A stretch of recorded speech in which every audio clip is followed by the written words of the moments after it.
ನನಗೆ ಅರಸೀಕೆರೆಯಲ್ಲೂ ಇಲ್ಲಿ ಹ್ಞೂ ನಾಟಕ ಆಗ್ತಾಯಿದೆ, ಹೋಗೋಣ ಬಾ ಅಂತ ಸ್ಕೂಟ್ರ್ ನಾಟಕ ನೋಡಿ ವಾಪಸ್ ಬರ್ತಾಯಿದ್ವಿ.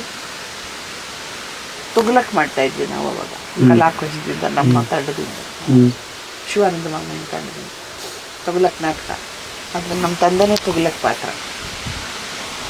ಅವರು ಲೈನ್ಸ್ ಏನೋ ಹೇಳ್ತಾ ಇದ್ರಂತೆ.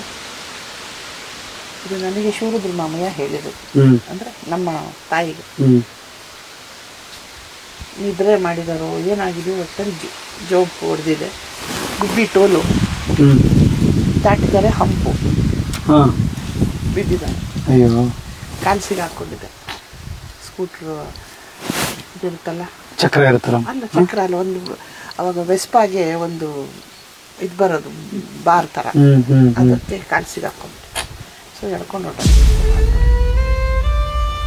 ತುಮಕೂರು ಜನರಲ್ ಹಾಸ್ಪಿಟ್ಲಲ್ಲಿ ಅವ್ರನ್ನ ಹಾಕಿ ಮನೆಗೆ ಫೋನ್ ಬಂತು ಬೆಂಗಳೂರಿಗೆ, ಓಡಿ ಬಂದ್ವಿ ಎಲ್ಲರೂ.